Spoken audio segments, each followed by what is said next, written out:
हुँ। अच्छा, ये जो आपने पढ़ा है, इसमें ये मा मलाकत अयमानुकुम का क्या मतलब है? मा मला uh, मा मलाकत अयमानुकुम। uh, बहुत सारे। and those your right hand possess ऐसा ही है ना। अच्छा, अच्छा। हाँ। तो इसका क्या मतलब होता है, थोड़ा-सा बता दें? इसका मतलब यही होता है कि जो तुम्हारे हुँ, अंडर राइट हैंड हो, जो कि तुम्हारे अंडर कंट्रोल हो आप कह सकते हैं, जो कि हुँ, आपको आपके कंट्रोल में दे दी जाएँ, जिनके ऊपर आपको उनका मास्टर बना दिया जाए। हुँ। उनसे हम तो मिस्त्री की जा सकती है, बिना बिना उनसे पूछे, बिना उनसे उनकी इजाज़त माँगे, राइट? जी, जी, अगर जी, वो जी। औरतें हैं तो। अगर वो औरतें हैं तो, आदमियों से नहीं। देखते हैं, अभी सोचते हैं इस बारे में ये ज़रा डाउट सोचते हैं। इस पे सोचते हैं। तो जी, तो आपकी सबसे पहले स्टोरी आप स्टार्ट करें, मैं उसके पहले एक सुपर चैट आया है जूलियट जी का, मैं उसे पढ़ देता हूँ। बहुत-बहुत शुक्रिया इनका। कह रहे हैं, मैनी थैंक्स टू ज़फ़र भाई for educating us. Um, please um. Ahmadis जो आपके कॉन्टैक्ट में हैं, उनको सामने लाएँ। वो भी कल्ट में बहुत बुरे फँसे हैं और $100 डोनेट करना चाहता हूँ। How can I donate where there is no fee. बहुत-बहुत शुक्रिया इनका, और मैं कहना चाहूँगा इनसे कि आप प्लीज़ मुझे ईमेल करें, तो मैं आपको बताऊँगा बहुत जो सबसे बेस्ट तरीका मुझे लगता है, अगर आप इंटरनेशनली भेजना चाहते हैं, तो वो मैं आपको बता दूँगा, आप मुझे ईमेल करें। बहुत-बहुत शुक्रिया इनका। जी, आप अपनी स्टोरी शेयर करें और बताएँ जी, कि क्या जी कुछ ज़फ़र आपने भाई देखा समझा? जी। सबसे पहले ज़फ़र भाई आदाब, सत श्री अकाल, नमस्ते और कोई इस्लामी भाई सुन रहे हैं तो उनको सलाम।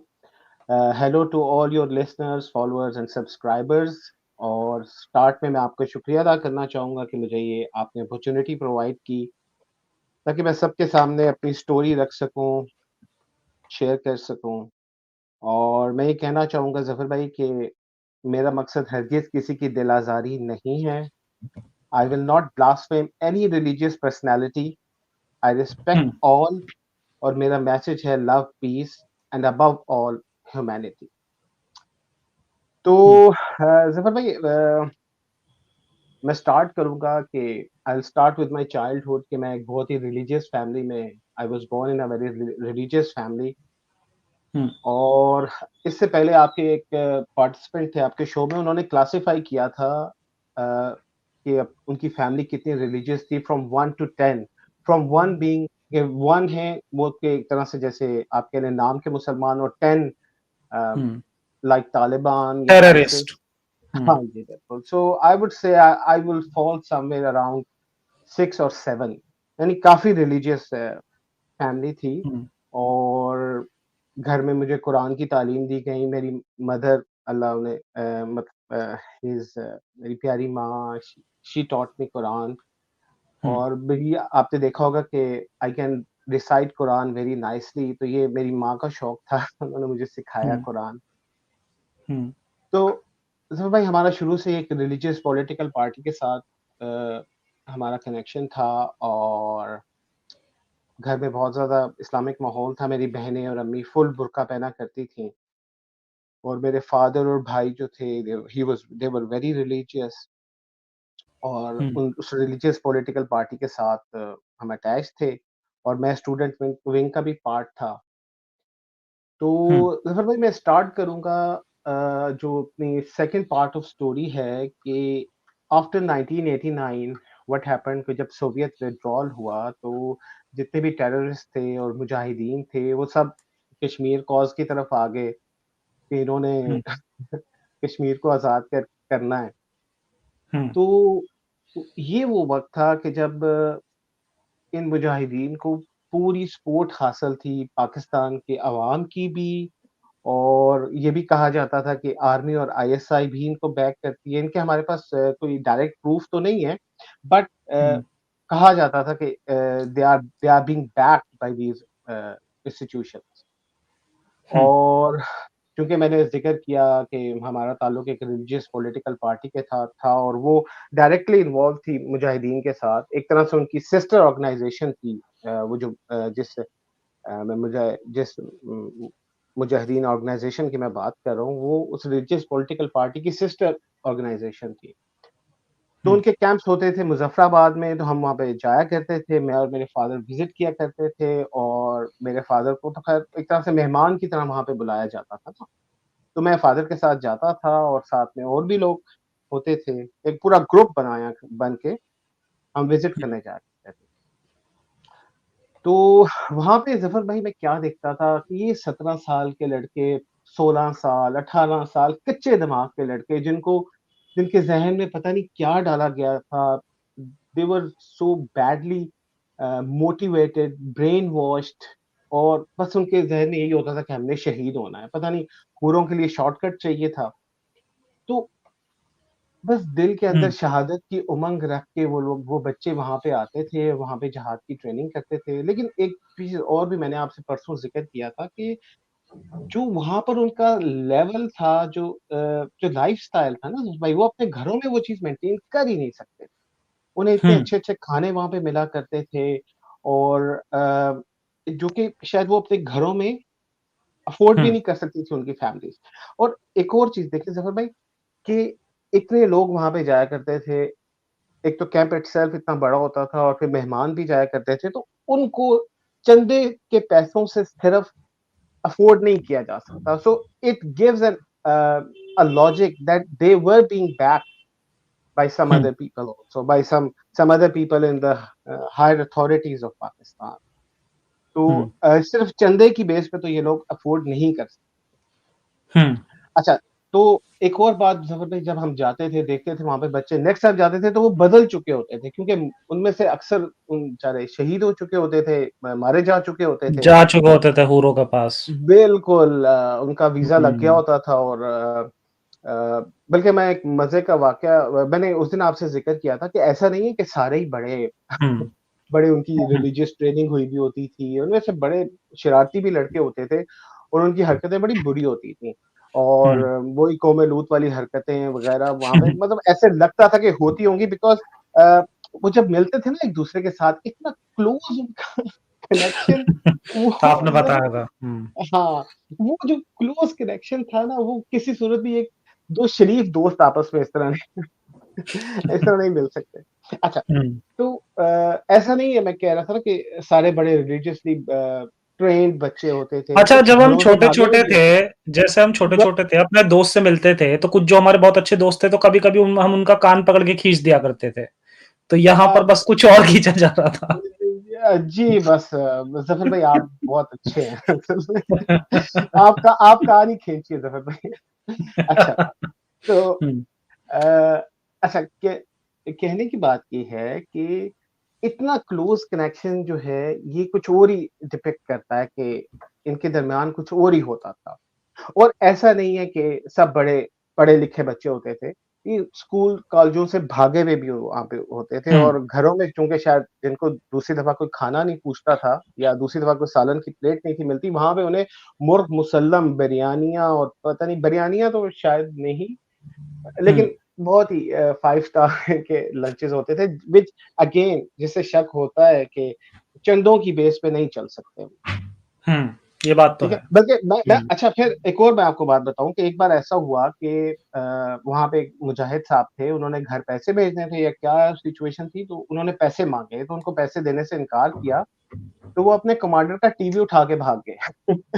अच्छा। और ये तो मैंने खुद देखा कि वो अपने कमांडर साहब का टीवी उठा के भाग गए। अच्छा। तो हाँ, तो इस तरह के वहाँ पे हुआ करते थे, ये बच्चे हुआ करते थे और फिर अफ़सोस भी होता था। और ज़फ़र भाई सारा मेरा बचपन जो है ना ये जिहादी तराने सुनते हुए गुज़रा है। वो एक पोएट हुआ करते थे हम्म, उन्होंने बहुत सारे जिहादी तराने लिखे हुए थे। कुछ ऐसे थे, मैं ज़रा वहाँ चला हम्म, हूँ, कभी हम्म, याद करते रहना, मेरे हम्म, बाद नौजवानों, ये जहाद करते हम्म, रहना। बहुत गरमाया जाता था। ये मैंने एक आपको एग्ज़ाम्पल दिया, इसके अलावा अ, हमारे पीटीवी पे एक चलता था जिहादी तराना, दुनिया के मुंसिफ़ों हम्म, सलामती के ज़ामिनों। अच्छा ये इस तरह के बहुत हम्म। से हैं। ऐसा नहीं है कि कुछ 1 या 2 हैं। इसी तरह जिन पोएट का मैंने ज़िक्र किया इनके भी बेशुमार आजकल जिहादी शॉर्ट तराने में भी थे। बजा रहे हैं ये कुछ जिहादी गाने। मैं देख रहा हूँ आजकल जो शॉर्ट आ रहे हैं, अच्छा, इन अच्छा नहीं शॉर्ट वो में, हाँ, जिहादी तू जिहादी करके है एक, और बहुत सुना है मैंने अच्छा कई बार वो। हम्म। बस ज़फ़र भाई असल में मैं अब उस जहालत से निकला हूँ तो मुझे नहीं पता अभी भी आजकल क्या मैं देखता रहता ये हूँ तो मुझे उसी तरह का कंटेंट सजेस्ट होता है, मेरा खून जलता रहता है देख देख के। तो ज़फ़र भाई मैं चूँकि अब वो जहालत छोड़ चुका हूँ, तो अब मुझे नहीं पता आजकल क्या बहरहाल ये तो मैंने ये वाला जहादी तराना मुझे बहुत खून गरमाया करता था और मेरा दिल करता था कि बस मैं हम्म, लाइन ऑफ कंट्रोल क्रॉस कर जाऊँ और कश्मीर में हमारी जो माएँ-बहनें, बेटियाँ हम्म, जो इंडियन आर्मी के ज़ुल्म-ओ-सितम सह रही हैं, उनके साथ जाके लड़ूँ और अल्लाह की राह में शहीद हो जाऊँ और आगे हम्म, आपको पता है। ठीक हम्म, है। तो अच्छा ज़फ़र भाई हमें एक घर में एक रिसाला आया करता था मुजाहिद के नाम से और हम्म, मुजाहिद एक ऐसा रिसाला था ज़फ़र भाई कि जिसमें काफ़ी मैं के क्या कहना चाहूँगा कि ऐसी स्टोरीज़ होती थी कि फॉर एग्ज़ाम्पल अगर किसी का बुलावा आ गया है, ठीक है? फॉर हम्म, एग्ज़ाम्पल आज एक मिस्टर मोहम्मद हैं जो जहादी कैंप में है फॉर एग्ज़ाम्पल, मैं फेक नेम ले रहा हूँ, तो उनका अगर बुलावा आ गया ना तो उनका लेटर अपने घर वालों के लिए कि जी प्यारी माँ या प्यारी बहन या प्यारे अब्बा, मेरा बुलावा आ गया है, मैं जा रहा हूँ, मैं आपसे माज़रत चाहता हूँ कि मैं आपको बताए बगैर आ गया और अब मैं अल्लाह की राह में शहीद होने के लिए जा रहा हूँ। मेरे लिए दुआ करना कि अल्लाह मुझे शहादत का रुतबा नसीब फरमाए। अता करे। ठीक है? हम्म, अब आप हम्म। इमेजिन करें ज़फ़र भाई थोड़ी देर के लिए मैं मतलब वो आपसे अपनी माँ से, रिक्वेस्ट हाँ, वो अपनी माँ से ये बोलता था कि मैं गलती से आ गया था, मतलब मैं पैदा गलती से हो गया था, मैं वापस अल्लाह के पास जा रहा हूँ। ओहो! अच्छा ज़फ़र बताइए।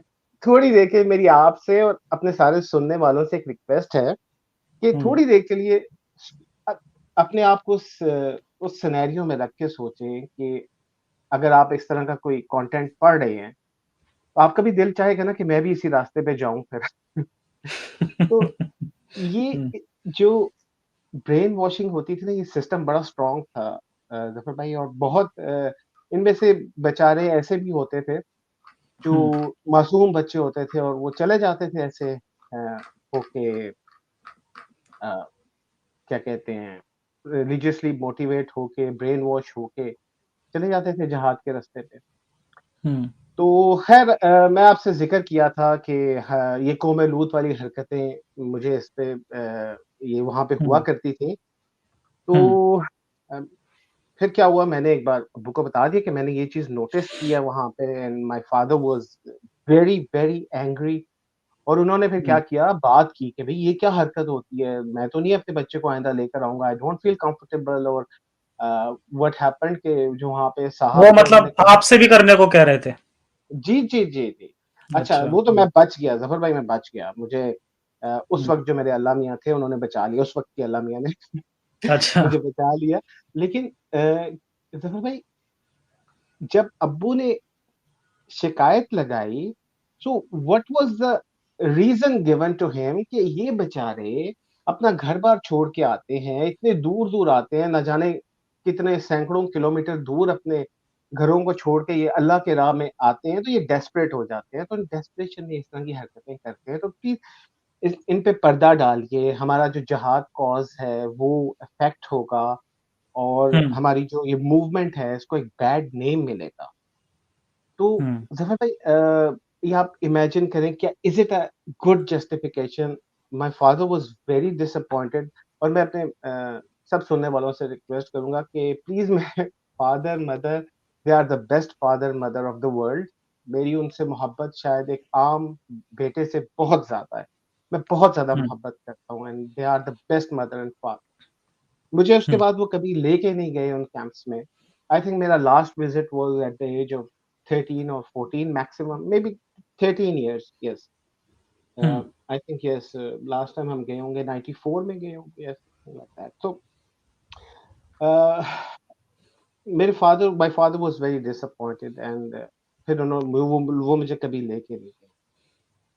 हुँ, तो ये है मेरी वो स्टोरी जो मैं आपसे शेयर करना चाहता था रिगार्डिंग जहाद एंड मुजाहिदीन, टेररिस्ट्स पता नहीं हमें क्या हुँ, कहना चाहिए उनको but the best word is terrorist.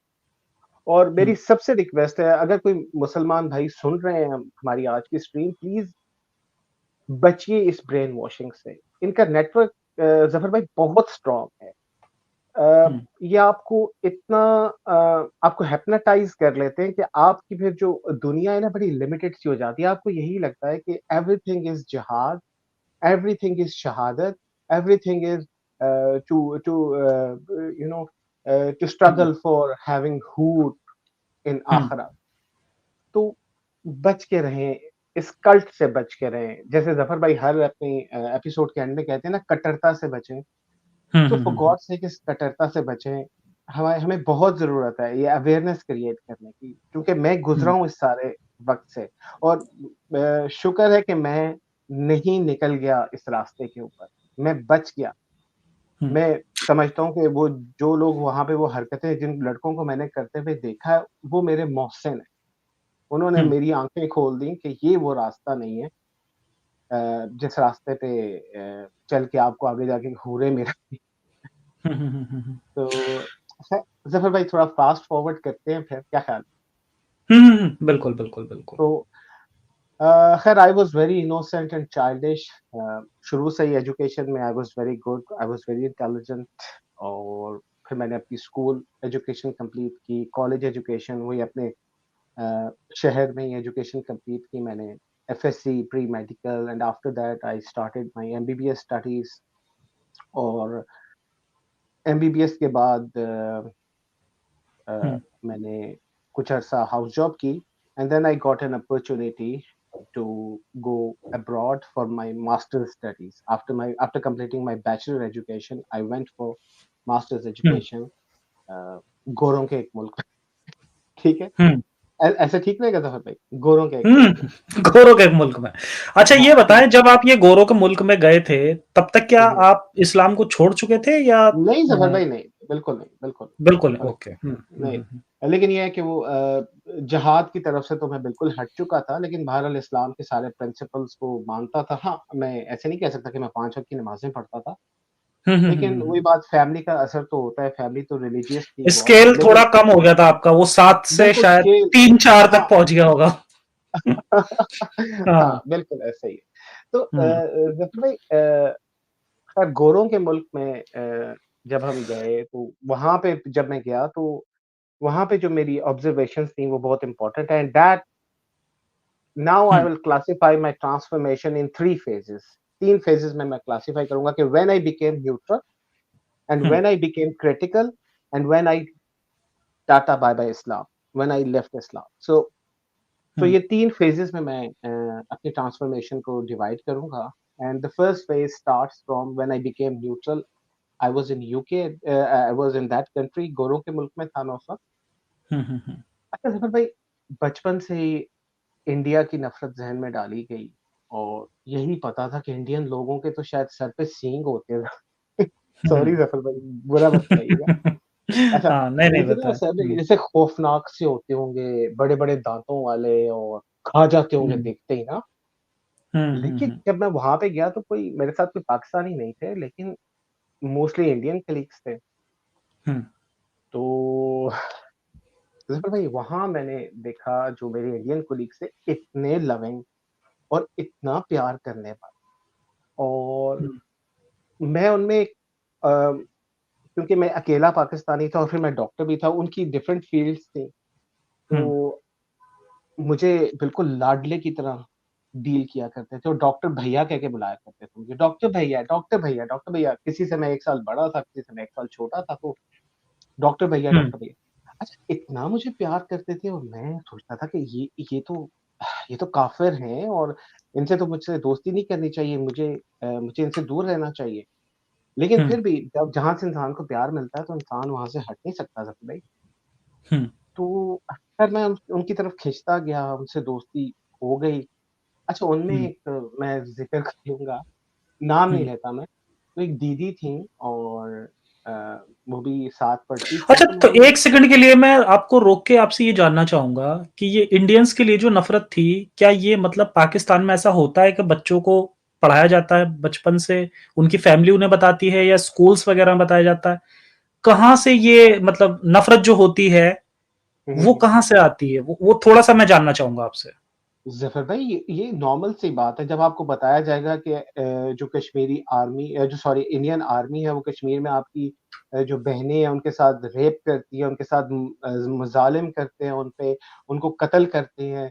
तो हुँ, ज़े हुँ, हुँ। और फिर 1965 वॉर हुई, कैसे इंडियन आर्मी ने आके पाकिस्तान पे अटैक किया और एक दुश्मन है, काफ़िर देश है, ये वो सब हुँ, चीज़ें हुँ, हैं हुँ, हुँ। जो नफ़रत नफ़रत डालती हैं दिलों के अंदर और एक नेचुरल सी बात है और आप हुँ, उसी एनवायरनमेंट में फिर आप आँख खोलते हैं और उसी में आप बड़े होते हैं, तो ज़फ़र भाई डेफ़िनिटली नफ़रत आपके दिल के अंदर घर कर जाती है, कर जाती ठीक है, है? सही बात है। हुँ, बिल्कुल हुँ। और देखिए मैं तो जब बल्कि अब मैं वही बात मैंने आपको कहा था मेरे मेमोरी इश्यूज़ हैं। हुँ, हुँ। हमें एक स्लाइड शो दिखाया जाता था मुजाहिदीन के कैंप्स में जब हम जाते थे, एक स्लाइड शो होता था और उसमें दिखाते थे कि जी इंडियन आर्मी क्या कर रही है, कटी हुई लाशें दिखाते थे, सर खुले हुए ओहो! और हुँ, इस तरह की तस्वीरें देख के हमें जो है मोटिवेट किया जाता था कि आप जिहाद की ओर आएँ और इस हुँ, कॉज़ को हेल्प करें, च च चंदा दें इस राह में, ठीक है? हुँ, ज़फ़र भाई हुँ, नेचुरल बात है कि नफ़रत हो जाती है, यू हुँ। ये आप नहीं बच सकते इस चीज़ से। हुँ, हुँ, हुँ। नहीं, सही बात तो है। अच्छा तो मैं आपको बता रहा था कि वहाँ पे हुँ, फिर वो गोरों के देश में एक वो दीदी हुआ करती थी, हुँ, तो उनको मैंने बता दिया कि दीदी क्यों इतना प्यार करते हो आप लोग मुझसे? मैं पाकिस्तानी हूँ, आप लोगों से शदीद नफ़रत करता रहा हूँ। मेरा ये दिल करता था कि मैं जाके अ, जिहाद करूँ और ये करूँ। तो लिटरली अच्छा थोड़ी देर के लिए तो वो शॉक हुईं, फिर उन्होंने अपने दोनों हाथ मेरे अपने चीक्स पे रखे, मेरे चीक्स पे रखे और कहा, "भैया" हुँ, उन्होंने ऐसे बोला कि "भैया आप बुरे नहीं हो, वो लोग बुरे हैं। आप तो बुरे नहीं हो, you have such a beautiful soul. आपको हुँ, हम अच्छे लगे, हमें आप बहुत अच्छे लगे। आपको हम अच्छे लगे, आप हमसे भी ज़्यादा अच्छे हो। आप ऐसे बिल्कुल ना सोचो।" ज़फ़र भाई मेरी दुनिया ही बदल गई उन दीदी का ये जुमला सुन के कि मेरे सामने अब 2 रास्ते थे कि एक तरफ वो मुजाहिदीन जिनको मैं अह, ज़फ़र भाई हुँ, क्या जुमला यूज़ करूँ? अच्छा, वो मुजाहिदीन, टेररिस्ट या दूसरी तरफ ये प्यार और मोहब्बत करने वाले लोग, हुँ, मुझे समझ नहीं आई कि मैं सारी ज़िंदगी इन लोगों से नफ़रत करता रहा हूँ। इतने प्यारे लोग, इतनी मोहब्बत करने वाले लोग और लिटरली ज़फ़र भाई मैं वाक़ई में उनके दरमियान एक ऐसे ही था हुँ, कि मुझे बहुत लाडला करके रखा करते थे। तो मुझे उन्होंने हुँ, कहा मैंने उनसे पूछा कि दीदी ये आपकी आर्मी क्यों कत्लेआम करती है कश्मीर? तो उन्होंने बोला कि भैया आर्मी नहीं, ये टेररिस्ट वहाँ पे कत्लेआम करते हैं, वो इंडियन आर्मी को मारते हैं, वो कश्मीरी लोगों पे ज़ुल्म करते हैं। और ज़फ़र हुँ, भाई मैं रिलेट कर गया फ़ौरन। देखिए जब आप डिफरेंट फ्रेम ऑफ माइंड में होते हैं ना तो आपको हुँ, फिर तो आपकी फिर परसेप्शन डिफरेंट हो जाती है। अ, मैं रिलेट किया कि हम लोग जाया करते थे पीर चनासी, एक बहुत हिल टॉप है आज़ाद कश्मीर में, पीर चनासी। वहाँ पे इनका एक छोटा-सा कम्युनिकेशन नेटवर्क होता था जहाँ से वो अंदर अ, स सॉरी टू से अब मेरे ज़हन में कोई वर्ड नहीं आ रहा। चलिए हम कहते हैं इंडियन कश्मीर, मैं ऑक्युपाइड कश्मीर नहीं कहता, इंडियन कश्मीर कहता हूँ, कि इंडियन कश्मीर में उनकी कम्युनिकेशन होती थी और ये बॉर्डर के बिल्कुल करीब जगह है। वहाँ पे एक मज़ार भी है और मज़ार से थोड़ा ऊपर इन्होंने एक ख़ैमा लगा के वहाँ पे कम्युनिकेशन नेटवर्क बनाया, वहाँ पे हम लोग विज़िट किया करते थे।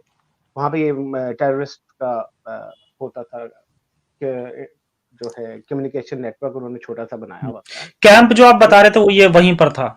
जी, नहीं, वो ट्रेनिंग कैंप अलग है, ये अलग है, अच्छा। ये बहुत पीक पे था टॉप पीर चनासी अगर आप अभी गूगल करेंगे तो ये एक बड़ी फ़ेमस जगह है, आजकल तो ये टूरिस्ट स्पॉट बन गया है।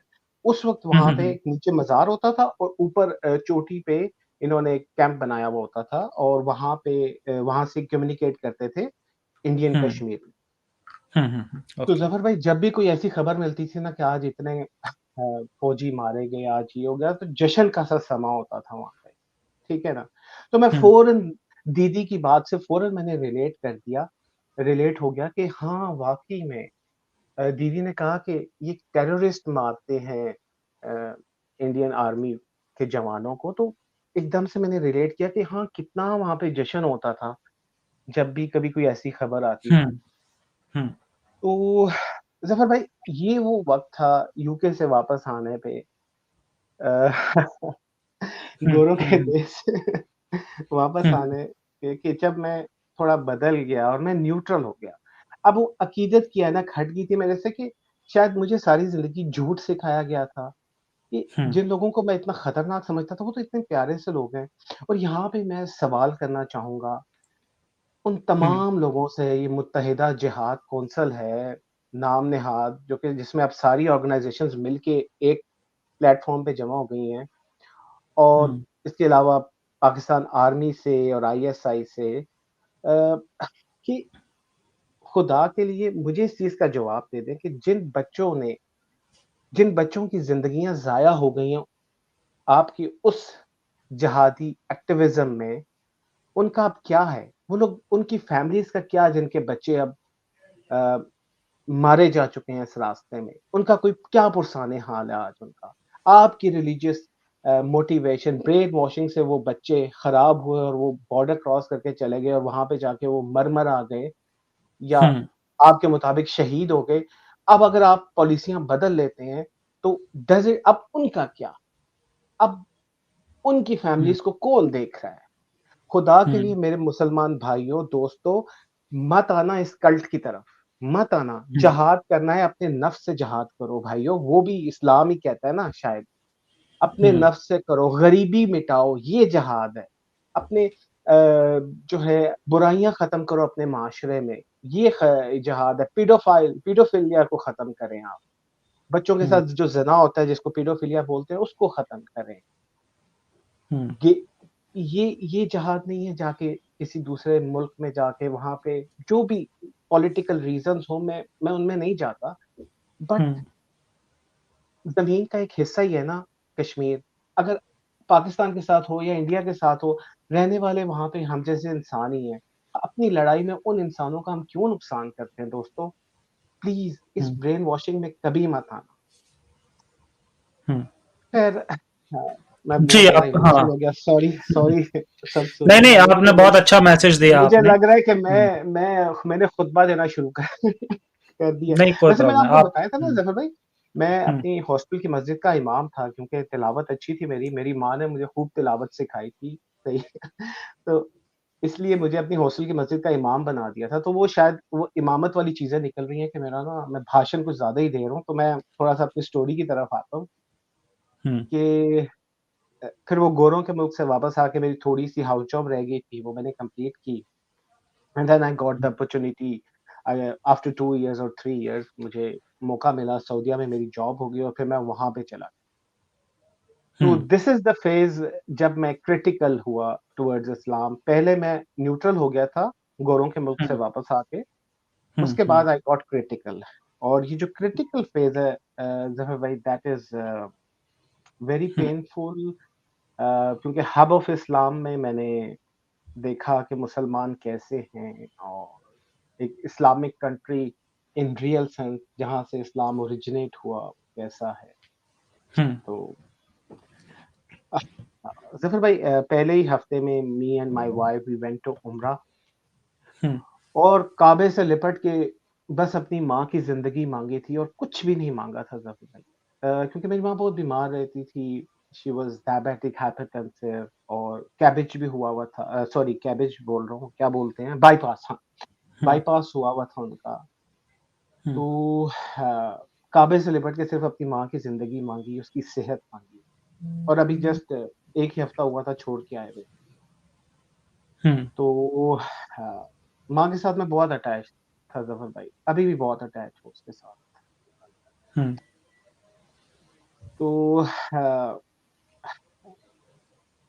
आपको पता है मेरी माँ जो है ना सिर्फ़ मेरी मेडिसिन पे ही वो ठीक होती थी, पता नहीं क्यों उसको क्या था?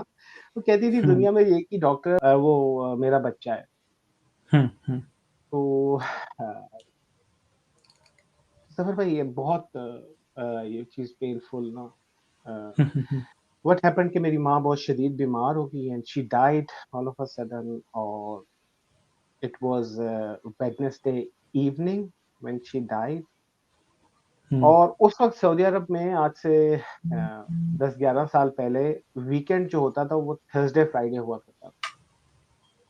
हम्म। तो it was a weekend evening और मुझे पता चला कि मेरी माँ जा चुकी है, तो मैं फ़ौरन भागता हुआ गया और जो हमारा इंचार्ज था हेल्थ केयर सेंटर्स का, उसके पास गया। मैंने कहा, "मुझे फ़ौरी तौर पे पाकिस्तान जाना हम्म। है।" एंड ही सेड कि तुम्हारा पासपोर्ट तो एडमिनिस्ट्रेशन के पास है और अभी वीकेंड है, थर्सडे एंड फ्राइडे वीकेंड है और सैटरडे को ही कुछ हो सकता है और hmm. Secondly you need an exit re-entry visa.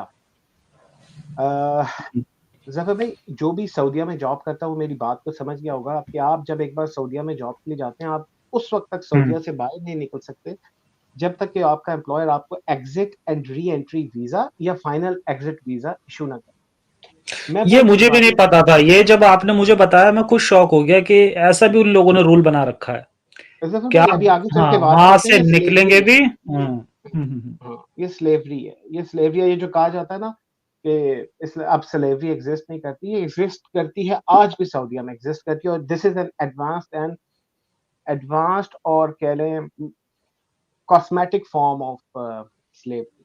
अच्छा, हम्म। तो you need an exit re-entry visa. उस वक़्त तक मुझे एग्ज़िट री-एंट्री वीज़ा का नहीं पता था। ख़ैर मुझे उसने कहा कि अभी तो कुछ नहीं हो सकता और एग्ज़िट री-एंट्री वीज़ा के बगैर अगर आपका पासपोर्ट आपके पास भी होगा तो you can't exit the country. हम्म।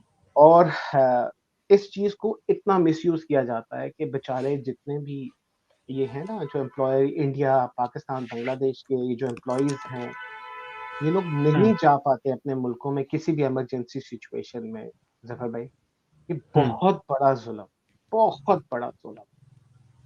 हम्म। और और मतलब आप तो इतनी बड़ी पोस्ट पे, आप तो डॉक्टर हैं, तो हाँ, एक एक आम जो येस, बेचारा वहां पे वर्कर है उसकी क्या सिचुएशन होगी? ये बिल्कुल मैं एक पॉइंट रेज़ करना चाहता था कि मैं एक बहुत रिस्पेक्टेबल पोस्ट पे था और हम्म। मेरे साथ अगर ये हुआ, तो बाकियों के साथ क्या होता होगा ज़फ़र भाई? हम्म। खैर this is slavery by all means hmm. और मैं नहीं जा सका था अपनी माँ की वफ़ात पे और मैं एक तरह से बहुत क्रिटिकल हो गया था फिर इस्लाम के बारे में, मुझे हर चीज़ बुरी लगती थी। अ, फिर मुझे हर चीज़ पे डाउट होने लगा कि वो जो हस्ती है जिसको मैं मानता हूँ, जिसको पे मैंने अनदेखे अ, यकीन किया हुआ है, ईमान लाया हुआ है, वो 70 माँओं से भी ज़्यादा प्यार करती है हम्म। और वो मुझसे 70 माँओं से ज़्यादा प्यार करते हुए मेरे साथ ऐसे करेगी कि मेरी कि कि मैं अपनी माँ को एक ही मेरी माँ जो दुनिया की सबसे बड़ी दौलत थी मेरी, उसके जाने पे मैं नहीं पहुँच सका। तो ये 70 माँओं से ज़्यादा प्यार करने वाला अपने बंदे के साथ ऐसा कैसे कर सकता है? अब मैं अब हँसी आ रही है मुझे मैंने एक बार अपनी माँ से पूछा सफ़र भाई कि कौन ज़्यादा अच्छा लगता है? ये मैं गोरों के मुल्क से वापस आ जब मैं न्यूट्रल था ना, तो मैंने अपनी माँ से पूछा कि कौन ज़्यादा अच्छा सबको मैंने परेशान कर दिया होगा बहुत ज़्यादा, तो ज़रा रिलैक्स करने के लिए तो मैंने पूछा, "अम्मी कौन अच्छा लगता है? मैं ज़्यादा अच्छा लगता हूँ या हज़ूर पाक सल्लल्लाहु अलैहि वसल्लम?" तो बोली कुछ नहीं आगे से मेरी माँ बट इतने प्यार से मुझे देखा और मेरा माथा चूमा ना कि मैं समझ गया कि क्या जवाब है कि मैं ही ज़्यादा अच्छा लगता हूँ। हाँ, बाज़ ज़रूरी नहीं होता ना कि आप साफ-साफ बोल दें, बाज़ औक़ात आपकी नज़रें बहुत से जवाब दे जाती हैं या आपके एक्शंस आपके जवाब दें। तो मेरी माँ ने मेरा माथा चूमा और प्यार से मुझे देखा तो आई अंडरस्टूड कि नहीं अ, इसको मैं ही ज़्यादा अच्छा लगता हूँ। तो ज़रा अरे भाई इस उनसे तो अच्छा आजकल के टाइम पे जो हमारे बिल्कुल एकदम कोई कॉमन इंसान है ना, जो बेचारा बस जाता है अपनी जॉब कर रहा है, हाँ, और वो मैं तो बहुत फिर भी अच्छा है सबसे उनसे। आप तो फिर सबसे आप तो फिर भी लाडला अच्छे बच्चा। हैं। हाँ, हाँ, हाँ, हाँ। माँ की नज़र वो में तो वैसे ही बच्चा बहुत वो मेरी सबसे अच्छा इंडियन होता है। वो जो मेरी इंडियन दीदी थी, वो भी कहती थी कि आप बहुत अच्छे हो, तो आपने भी आज मुझे सर्टिफ़िकेट दे दिया। तो ख़ैर इस माँ को मैं अ, नहीं देख सका उसके आखिरी वक़्त पे, ना ही उसके जनाज़े में शिरकत कर सका और हुँ, ज़फ़र भाई मेरी सब सुनने वालों से एक छोटी-सी रिक्वेस्ट है कि प्लीज़ ये ना कहिएगा कि अगर सऊदीया के मुसलमान बुरे हैं, तो इसका मतलब ये नहीं है कि इस्लाम बुरा है। नहीं ज़फ़र भाई, हुँ, नहीं। फॉलोअर रिप्रेजेंट करते हैं उस रिलिजन को, वो सिस्टम रिप्रेजेंट करता है उस रिलिजन को। आज अगर यूरोपियन ममालिक की इज़्ज़त है, आप उनका पासपोर्ट लेके किसी एयरपोर्ट पे जाते हो और आपकी इज़्ज़त की जाती है, ज़रूरी नहीं है कि वो इंसान अच्छा है जिसके हाथ में वो पासपोर्ट है, लेकिन वो जिस सिस्टम से आया है, वो जिस सोसाइटी से आया है, अगर उसकी उस एयरपोर्ट पे इज़्ज़त की जाती है, तो ये रिकॉग्निशन है उस सोसाइटी की। उस सोसाइटी की रिकॉग्निशन है जिसने अपना आप मनवाया है और उसकी वो इज़्ज़त कमा रहा है उस एयरपोर्ट पे, उस स्पेसिफिक कलर के पासपोर्ट के साथ। Um. Same is the case Zafar भाई, अगर आज इस्लाम की टीचिंग्स ऐसी ना होती, अगर इतनी कट्टरता ना सिखाई जाती, तो सऊदीया में कभी इस तरह के ज़ालिम किस्म के हुँ, कवानीन ना होते। हुँ, हुँ, हुँ, सऊदी लोग उस सोसाइटी को रिप्रेजेंट करते हैं। ये जो एग्ज़िट री-एंट्री का सिस्टम है, इट इज़ प्योर गुलामी, इट इज़ प्योर स्लेवरी। हुँ, मैं नहीं मानता, मैं जूते की नोक पे इस आर्गुमेंट को रखता हूँ कि मुसलमान बुरे हैं, इस्लाम बुरा नहीं है। ये सिस्टम गलत है, ये सोसाइटी गलत है।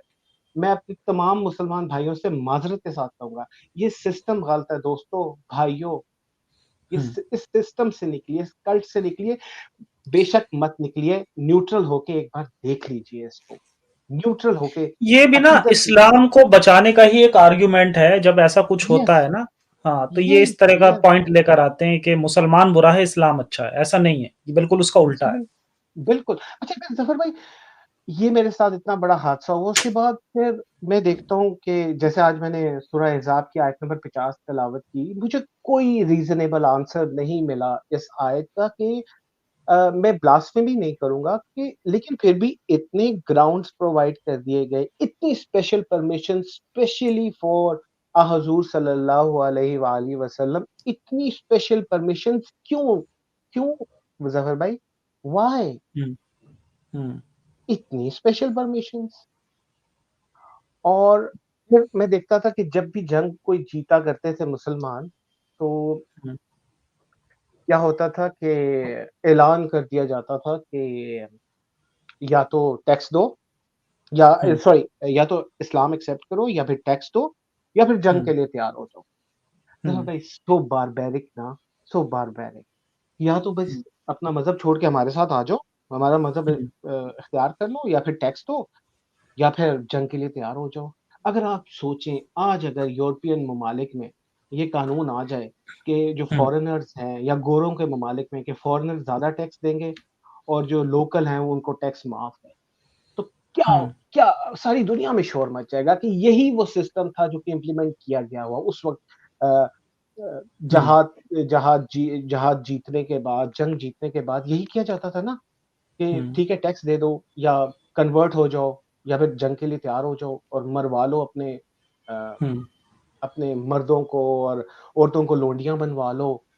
बेहतर फिर वहां पे यही है कि सारे इस्लाम कबूल कर लें। मेरे ख्याल में सबसे इजी तो ये है, वरना वो गरीब लोग ऐसे टैक्स भी कैसे देंगे। तो बेहतर यही है कि इस्लाम कबूल कर लें। तो मुझे ये लगा कि जैसे जो इस्लाम फैला है ना वो इसी तरह तो ये तलवार की मुनाफिकत तो, हाँ, ये मुनाफिकत तो फिर सऊदी अरब में आज भी है कि आज भी वहां पर अदर रिलीजन को प्रमोट नहीं करने देते हैं।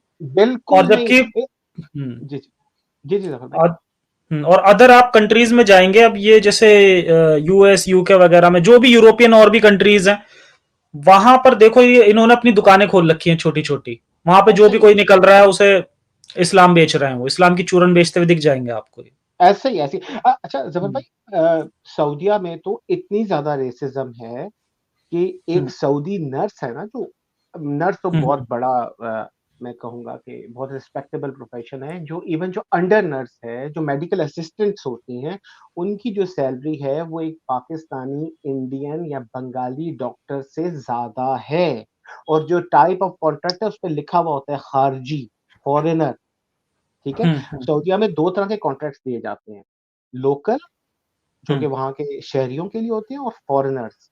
तो हम्म, क्लियर रेसिज्म है यहाँ पे। आज आप इमेजिन करें फॉर अ मोमेंट कि अगर यूरोपियन ममालिक भी ऐसा करना शुरू कर दें तो हम्म, कितना दुनिया में शोर मच जाएगा कि ये लोग रेसिस्ट हैं और ये जुल्म कर रहे हैं।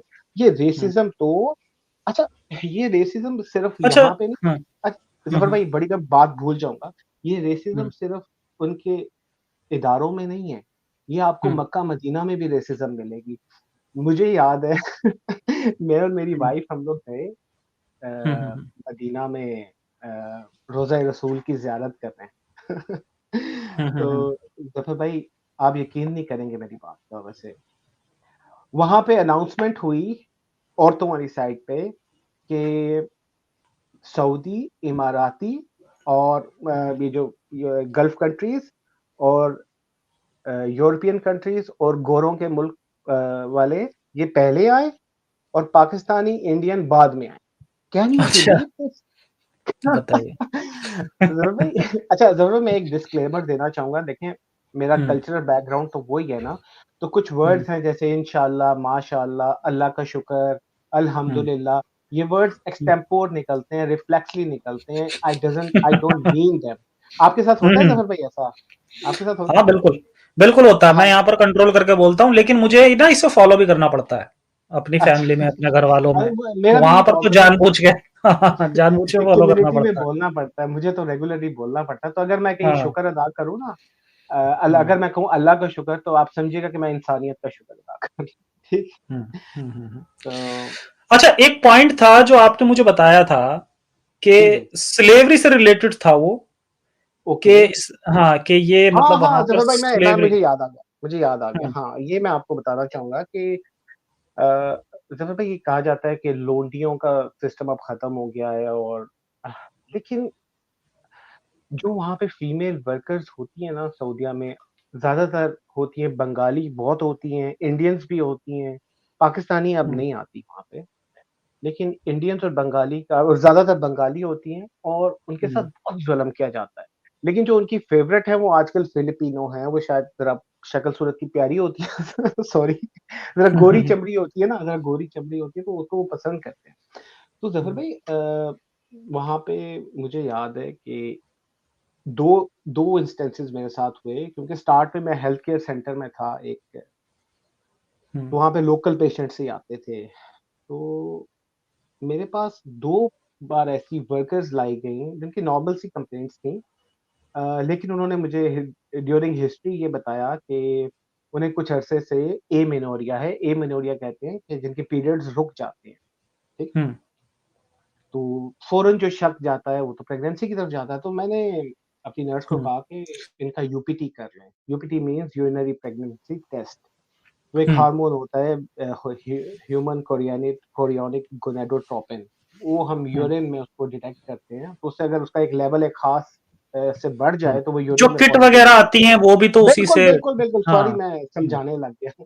तो हुँ, तो वो मैंने टेस्ट एडवाइस किया, तो मुझे नर्स ने कहा कि ये अनमैरिड है, या पता नहीं अनमैरिड थी, या काफ़ी अरसे से वो वहाँ पे थी और उसका हस्बैंड उसके साथ नहीं था, तो क्या ज़रूरत है यूपीटी करवाने की? मैंने कहा नहीं, नहीं यूपीटी कराओ ताकि मैं मेडिसिन एडवाइस करूँ, क्योंकि फिर आप उसी लिहाज से मेडिसिन एडवाइस करते हैं ना, जो आपको रिज़ल्ट पता चल जाता है। तो हुँ, ज़फ़र भाई मुझे ये बता दिया गया कि यूपीटी नेगेटिव है थोड़ी देर के बाद। ज़ाहिर है मैंने खुद तो जाके नहीं देखा यूपीटी का रिज़ल्ट, क्योंकि 1 लाइन और 2 लाइन्स पॉज़िटिव होती हैं, 1 लाइन नेगेटिव होती है। हुँ, तो लेकिन अब मुझे शक होता है कि पता नहीं क्योंकि उसके बाद वो गायब हो गई हैं वो दोनों। ये दोनों 2 डिफरेंट मौकों के ऊपर, एक साथ नहीं आई थी ये दोनों, 2 डिफरेंट हुँ, मौकों पे। तो हम रूल आउट नहीं कर सकते कि उन हाउस वर्कर्स के साथ सेक्सुअल एक्ट्स नहीं करते। जैसे ये जो हुँ। 2 वाक़यात मेरे साथ हुए हैं, मुझे तो शक पड़ता है कि जैसे अभी भी जैसे शायद वो प्रेग्नेंट थी और मुझे बता दिया गया कि भई वो नहीं है प्रेग्नेंट, और पता नहीं उसके बाद उनका क्या किया, हो सकता है वापस भिजवा दिया हो बांग्लादेश। ये पता है तो आपसे पहले मुझे सेम चीज़ 2 लोगों ने बताई है, जो वहाँ पर रह चुके हैं यूरोप में हुँ, और हुँ, स हुँ। दोनों लोगों ने ही मुझे ये बताया है कि जो वहाँ पर काम करने वाली जो वो होती हैं मेड वगैरह, तो उन्होंने उनसे बताया कि हमारे साथ ऐसा-ऐसा हुआ और ये लोग करते हैं ऐसा-ऐसा। तो ये ओके, वही है कि ये गुलामी के उसमें ही करते हैं, मतलब उन्हें पता है कि हाँ, ये स्लेवरी ही है वहाँ पे, वो एज़ अ एग्ज़ैक्टली स्लेव ही वैसे ही रखते हैं।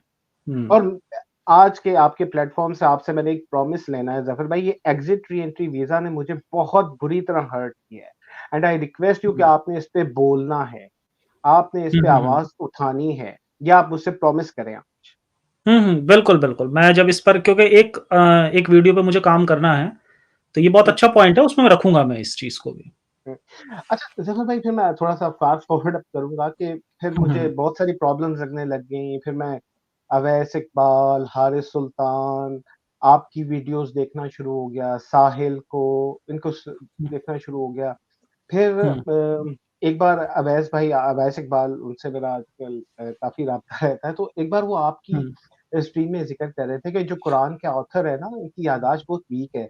कहीं पे कहते हैं कि जी लैसल इंसान इल्ला मा सा, और कहीं पे कहते हैं जी मैंने तकदीर लिख दी है। तो हुँ, अवैध भाई ने कहा कि कुरान के ऑथर की याददाश्त बहुत वीक है, तो मैं उसमें ऐड करना चाहूँगा कि हुँ, जब भी कोई झूठ बोला जाता है, तो झूठ का सबसे बड़ा प्रॉब्लम ये होता है कि वो याद रखना पड़ता है। अगर आज मैं आपको बताऊँगा ना कि मेरे मैट्रिक हुँ, में 850 में से 780 नंबर थे, और हुँ। साल के बाद मेरी दोबारा आपसे मुलाकात हुई थी, हो सकता है मैं आपको भूल चुका हूँ, मैं भूल चुका हूँगा कि मैंने 780 बताए थे या 785 बताए थे। हाँ, तो सही जब बात है। इंसान झूठ बोलता है ना, हुँ, तो ये डिफरेंस ऑफ जो आपका आता है ना आपकी स्टेटमेंट में, हुँ, तो ये इसका मतलब होता है कि पहले झूठ बोला गया या अब भी झूठ ही बोला जा रहा है। हुँ, ठीक है? हुँ, हुँ, हुँ, हुँ, तो एग्ज़ैक्टली। इसके अलावा मुझे बड़ी अच्छी लगती थी अवैस इकबाल की बातें कि एक उन्होंने मज़ाक में बात की थी कि अल्लाह के 99 आईडी कार्ड्स हैं नादरा में, 99 हुँ, नाम है ना अल्लाह के, तो उन्होंने कहा कि अल्लाह के हुँ। 99 आईडी कार्ड्स हैं। तो उसमें मैंने नाम देखे, वो नाम एक-दूसरे से ना क्लैश करते हैं। हाँ, वो जैसे कॉन्ट्राडिक्ट करते हैं। हुँ, हाँ, हुँ, हुँ, आईडी कार्ड नंबर 81 पे अगर देखें तो उसपे नाम लिखा है हुँ, अल-मुंतकिम, इंतकाम लेने वाला, है ना? फिर आईडी कार्ड हुँ, नंबर 25 है तो वो अल-मुज़िल है, ह्यूमिलिएट करने वाला। हुँ। और फिर दूसरे आईडी फिर कार्ड वो अगर आप माफ़ कर देखें, देने वाला भी मिल जाएगा आपको। हाँ, फिर रहमान भी मिलेगा, रहीम भी मिलेगा, तो मतलब हाँ, बख्शने वाला भी तो हुँ, नवाज़ने वाला भी होगा, लेकिन हर आईडी कार्ड पे नाम डिफरेंट है, और हर हर नाम का मतलब भी डिफरेंट। हुँ, तो हुँ, हुँ, आपका मैं शुक्रिया अदा करना चाहूँगा ज़फ़र भाई, आपकी वीडियोज़ स्पेशली बरूक रेज़ा की सीरीज़ और वो 7 सवाल, फिर आपकी जो हुँ, हुँ, सीरीज़ हुँ, सिद्दा मोहम्मद, और ये हुँ, बहुत हुँ, बड़ा मैसेज है कि आप भी बहुत रिस्पेक्ट से नाम लेते हैं इस्लामिक प्रॉफ़ेट का। आपने जो सीरीज़ बनाई वो भी दा मोहम्मद बनाई। तो हुँ, हम भी बहुत रिस्पेक्ट से बात करते हैं, किसी की दिल आज़ारी नहीं, ब्लास्फेमी नहीं करना चाहते। लेकिन हुँ, चाहते हैं कि सब लोग न्यूट्रल होके इस्लाम को देखें।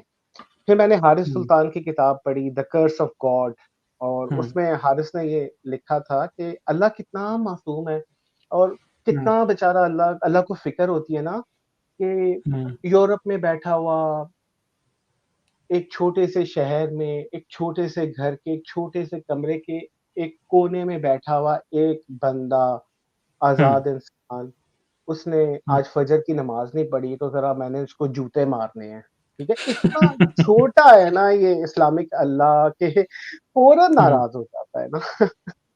हुँ, हुँ, तो हुँ, इसके अलावा एक तो ये मुझे बड़ी प्यारी बात लगी द कर्स ऑफ गॉड में। मैं चाहूँगा कि आप लोग बल्कि इसको प्रमोट करें, बड़ी सिंपल हुँ, लिखी हुँ, हुई हुँ, किताब है। फिर हुँ, डॉक्टर हुँ, मदीहा हैं, उनसे भी अक्सर बात होती रहती है, she is doing an amazing job और ये लोग बड़े हुँ, ब्रेव हैं, with picture, with um, face आके अपनी स्ट्रीम्स करते हैं और I wish them all um, success and um, top of that safety and security uh, um, जहाँ भी रहें, खुश रहें। जी। तो अब हम तीसरे अच्छा फ़ेज़ पे जल्दी से जी, जी। हुँ, हुँ, हुँ। हाँ, मैं यही कह रहा था कि आपका वो तीसरा फ़ेज़ रह गया है। जी।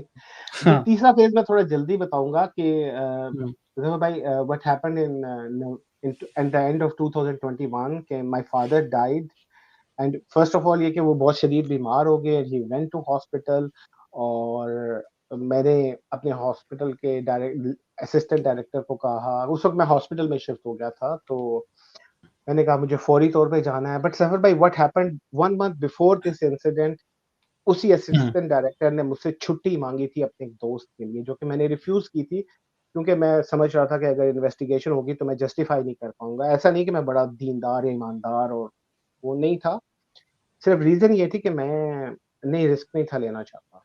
तो मैंने अ, उसको सॉरी कर दिया और हुँ, जब मेरे अब्बू की तबीयत ख़राब हुई, उस वक़्त unluckily he was the director of the hospital. He was assistant director, but at that time he was having charge of director because हमारा जो डायरेक्टर था वो छुट्टी पे था हुँ, और उसने उस वक़्त बदला लेने का सोचा मुझसे कि जब मैं शदीद इमरजेंसी में था, मेरे फादर पीछे बीमार थे शदीद और मुझे घर से वीडियोज़ आ रही थी, मैसेजेस आ रहे थे कि वापस पहुँचो और ये मुझे एग्ज़िट री-एंट्री नहीं था दे रहा, ये बंदा।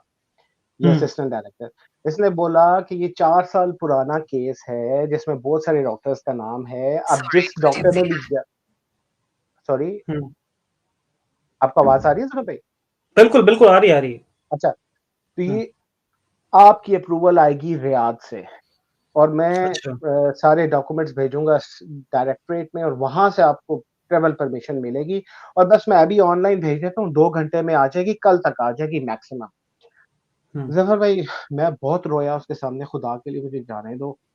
मेरे हुँ, अब्बू बहुत शदीद बीमार हैं, मैं जाके उनका कहीं ट्रीटमेंट करा लूँ, मैं कहीं किसी हॉस्पिटल में ले जाऊँ, अंडर माय सुपरविज़न मैं चाहता हूँ कि वो ट्रीट हों। और सफ़र भाई उसने कहा नहीं हो सकता जब तक हेड ऑफ़िस से अप्रूवल नहीं आती है and he sent the um, papers उसने मुझे कहा कि मैं अर्जेंट लिख के, इमरजेंसी लिख के भेज रहा हूँ और ये फ़ौरन जवाब आ जाए। अच्छा ख़ैर उस दिन जवाब नहीं आया और हुँ, उसने मुझे मना किया कि तुम खुद मत जाना, वरना बहुत प्रॉब्लम हो जाएगी। और ये देखिए मेरी अम्मी की तो डेथ हुई थी ना वीकेंड से पहले और ये स्टार्ट ऑफ द वीक की बात थी। It was Sunday, Sunday is the start of the week in Saudi Arabia. हुँ, संडे को उसने मेरे डॉक्यूमेंट्स भेजे और संडे का दिन गुज़र गया, मंडे गुज़र गया, ट्यूसडे, वेडनेसडे कोई हुँ, जवाब नहीं आया वहाँ से।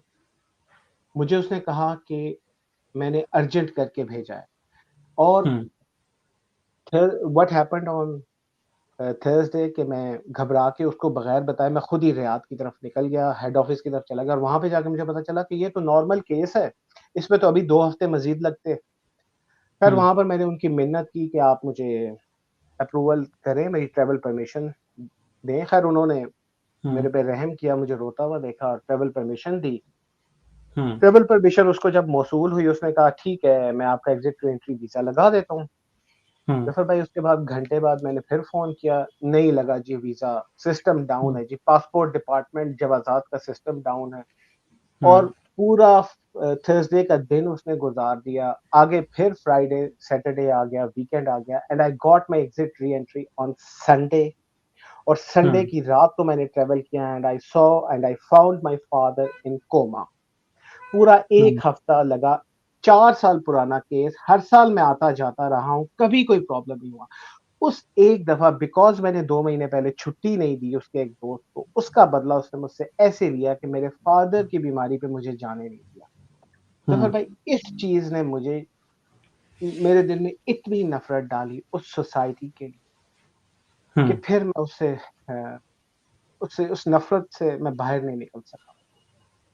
हुँ, और मैंने जाके देखा अब्बू को बिल्कुल कोमा में पाया अब्बू को। ना मैं कोई बात कर सका, ना अब्बू मुझसे कोई बात कर सके। इमेजिन करें मुझे घर से वीडियोज़ आती थी, पिक्चर्स आती थी। हुँ, मैं बहुत ज़्यादा मेंटल ट्रॉमा में रहा और उसके असरात आज भी मुझ पे हैं ज़फ़र भाई कि मैं um, I have lost my focus. अभी ये जो मैं बात कर रहा हूँ मैंने इतने पॉइंट्स लिखे हुए हैं कि मैं कुछ भूल ना जाऊँ। आपको भी मैंने कहा था ज़फ़र भाई मैं भूल गया तो हुँ, याद करा देना। हुँ, हुँ, ये ये जो मैं आज बोल पा रहा हूँ उसकी वजह ये है कि मेरे सामने लैपटॉप खुला हुआ है जिसमें मैंने सारे पॉइंट्स नोट किए हुए हैं। मेरा ज़हनी अच्छा, तवाज़ुन हुँ, मैं कहता हूँ कि मैं अब फ़ोकस नहीं कर पाता। I have lost my mental stability um, और ख़ैर ये वो वाक़या था जिसके बाद मैंने कहा कि नहीं ये जंगली लोग हैं। ये झूठे हुँ, मक्कार और अय्यार हैं। ये नफ़रतें फैलाते हैं और ये हुँ, नफ़रतें पाल के रखते हैं दिलों में। ख़ैर मैं कुछ दिन हुँ, रुका पाकिस्तान में अ, अब्बू की तो जाते ही डेथ हो गई थी और हुँ, मैंने तो कोमे में ही देखा था उनको हुँ, और उसके बाद आई डिसाइडेड फाइनली कि मैं अपने बच्चे को इस माहौल में नहीं रखूँगा। हुँ, मैं इस अ, कल्ट में मैंने नहीं रहना क्योंकि पीछे पाकिस्तान में भी इस्लाम है, सऊदीया में भी इस्लाम है। मैंने इस कल्ट में अपने बच्चे को नहीं रखना। हुँ, मैंने इस माहौल में नहीं रखना। हुँ, तो खैर मैं वापस आया सऊदीया और within 1 year I shifted to Europe और फिर हुँ, जब आपको पता है कि हुँ, अब मैं यहाँ पर हूँ और कोई अब मुझे यही लगता है कि जैसे ज़फ़र भाई 40-41 साल मेरे साथ एक प्रैंक हुआ है और हुँ, 40-41 साल के बाद मेरी आँखें खुली हैं और अब मैं समझता हूँ कि मैं एक आज़ाद इंसान हूँ और यहाँ पे आके मुझे अंदाज़ा हुआ कि ह्यूमन राइट्स क्या होते हैं। हाउ मुझे ये महसूस हुआ कि how important I am as a human being um, जिसको इन्होंने सऊदीया वालों ने मेरे अंदर का इंसान तो मार दिया था। मुझे तो यही पता था कि मैं घटिया इंसान हूँ। मैं पाकिस्तान या इंडिया, बांग्लादेश का एक गरीब आदमी हूँ जो इनके मुल्क में आ गया है रोज़ी-रोटी कमाने के लिए, जिनको ये बहुत कम पे करके अपने हुँ, पास रखते हैं, गुलामों की तरह रखते हैं। गुलामों की तरह रखते हैं। हुँ, मेरी कोई अपनी से नहीं है, मेरी कोई अपनी मर्ज़ी नहीं है। अगर मैं एक सिक लीव नहीं दूँगा बीइंग अ डॉक्टर तो मुझे मुझे मेरे हुँ, तो मुझे मेरे बाप को मिलने नहीं दिया जाएगा उसके आखिरी वक़्त में। ये चीज़ें सिर्फ़ शायद मैं उस तरह फ़ील कर सकता हूँ। मेरी सब दोस्तों से, सब सुनने वालों से रिक्वेस्ट है कि प्लीज़ एक दफ़ा अपने आप को मेरी जगह पे रख के सोचिए। अपने माँ-बाप को एक बार देखिए और फिर सोचिए कि अगर उन पे ऐसा वक़्त हो और आप कहीं ऐसी जगह पे फँसे हुए हो जहाँ से आप निकल ना सकते हो, आपके पास नीचे नई से नई गाड़ी भी खड़ी होगी ना तो उस गाड़ी से भी आपको नफ़रत होगी। आपकी तमाम जो दुनिया की आसाइशें आपको उस दु मुल्क ने दी हुई हैं, उन आसाइशों से आपको नफ़रत होगी। और ज़फ़र हुँ, भाई this is an exact form of slavery. Um, ये गुलामी है। इस्लाम में गुलामी ख़त्म नहीं हुई है। हुँ, एमबीएस साहब ने थोड़ा-सा कॉस्मेटिक अरेंजमेंट किया है कि अब आप अपना एग्ज़िट री-एंट्री वीज़ा खुद लगा सकते हैं, बट आपका एम्प्लॉयर के पास 1 हफ़्ते का वक़्त होता है, 1 हफ़्ते के अंदर आप ट्रैवल नहीं कर सकते। हाँ, आपका हुँ, एम्प्लॉयर उसको अप्रूव कर दे तो आप फ़ौरन जा सकते हैं, लेकिन 1 हफ़्ते के अंदर-अंदर एम्प्लॉयर उसको कैंसल कर सकता है।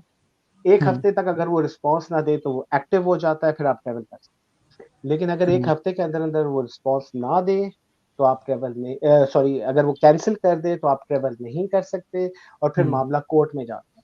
अब सोचें मुझ हुँ, जैसा जिसका अगर फादर पीछे बीमार हैं या जिसकी माँ इस हुँ, दुनिया से कूच कर चुकी है, उसके ऊपर क्या उसके लिए ये हफ्ता, ये महीना क्या हुँ, कितना एक अज़ाब है उसके लिए।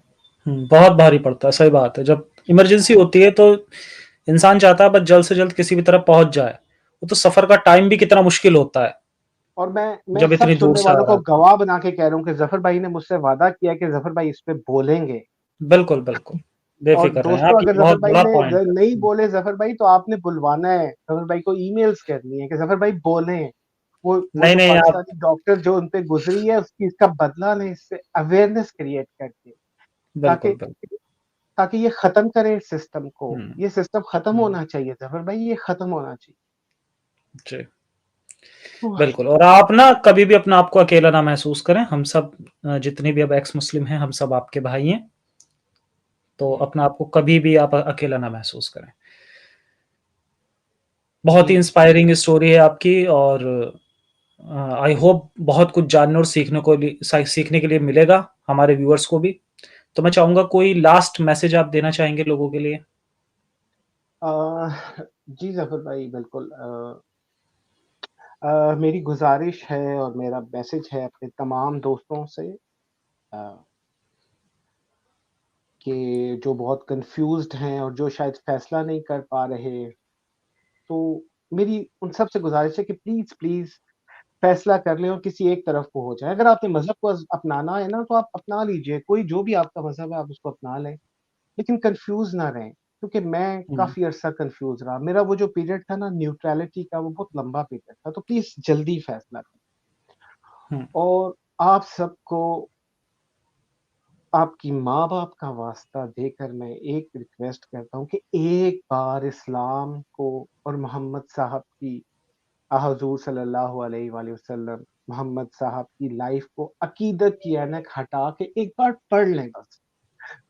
मैं नहीं चाहता हुँ, जो मेरे साथ हुआ वो किसी के साथ भी हो। हुँ, ट्राई टू बी न्यूट्रल। अगर आप किसी मज़हब को मानने वाले ख़ानदान में पैदा हुए हैं, दैट डज़न्ट मीन और दैट डज़न्ट गारंटी कि वो मज़हब सच्चा है। हुँ, ज़फ़र भाई को फ़ॉलो करें, हारिस सुल्तान है, अवैस इकबाल भाई हैं, अब्दुल्ला गोंदल, डॉक्टर मदीहा, गालिब कमाल साहब हैं, साहिल साहब हैं, एडम साहब हैं, और भी हुँ, बहुत से दोस्त हैं। ये सब कोशिश हुँ, कर रहे हैं, ये इंसानियत के पैगंबर हैं, इनको फ़ॉलो करें, इनको सपोर्ट करें और वही जैसे ज़फ़र भाई कहते हैं ना कि कट्टरता से बचें। प्लीज़ दोस्तों, हुँ, बचो इस कट्टरता से और हुँ।